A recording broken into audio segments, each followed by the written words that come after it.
Wow mummy, Mercedes कितनी अच्छी car है ना। आपको मेरी शादी करवानी है ना, मेरे लिए रिश्ता ढूंढना है। अरे तो कम से कम कोई ऐसा लड़का ढूंढो ना जिसके पास ऐसी 2-4 गाड़ियां हो। ये क्या ढूंढ दिया आपने मेरे लिए? सच बेटा, अरे सोचा तो मैंने भी यही था कि ये बहुत अमीर होंगे। मुझे क्या पता था ये लड़का इतना गरीब निकलेगा। फटीचर। अरे ये लीजिए गाड़ी, वॉश करवा के लिया। ठीक है सर और चाबी, एक मिनट, मतलब ये कार आपकी है? हाँ मेरी ही है। मतलब आपके पास इतना पैसा है कि आपके पास मर्सिडीज है? सर के पास तो 2-3 गाड़ियां हैं, ये तो शायद सबसे सस्ती वाली होगी।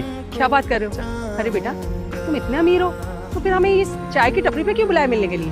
वो दरअसल बात ये है, मुझे गाड़ी क्लीन करवानी थी, तो यहीं पास में ही सर्विस स्टेशन था, तो मुझे लगा यहाँ पे मिल लेते हैं, इसके बाद किसी अच्छे रेस्टोरेंट में चले जाएंगे यहाँ से हम। और वैसे भी ये मेरी फेवरेट जगह है, तो मुझे लगा थोड़ी देर बैठ के यहाँ पे चाय वाय पी लेंगे, बात भी हो जाएगी हमारी। पर मुझे एक बात समझ में नहीं आई, इतना पैसा होने के बावजूद भी आप ये टपरी पे चाय क्यों पी रहे हो? देखिए मैडम, ये आप जैसे लोगों की सोच होगी कि ऐसे टपरी पे बैठ के चाय पीने से स्टैंडर्ड डाउन होता है। दरअसल हर किसी का ना अपना एक वक्त होता है, स्ट्रगल टाइम होता है। जब मेरे पास कुछ भी नहीं था, पैसा नहीं था, तो मैं तब भी यहीं पे बैठ के चाय पिया करता था, और आज मेरे पास सब कुछ है, आज भी मैं यहीं पे बैठ के चाय पीता हूँ।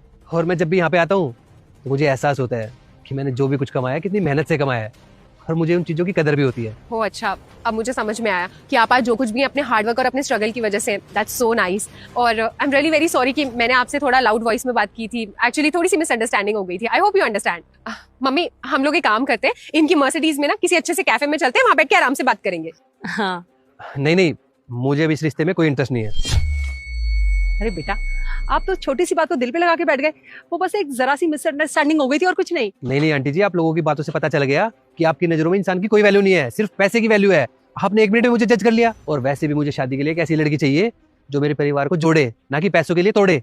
और आपकी बेटी बहुत अच्छी है, शायद मैं इसके लायक नहीं हूँ। अपनी बेटी के लिए कोई इसके स्टैंडर्ड का लड़का ढूंढना। अच्छा, मैं चलता हूँ।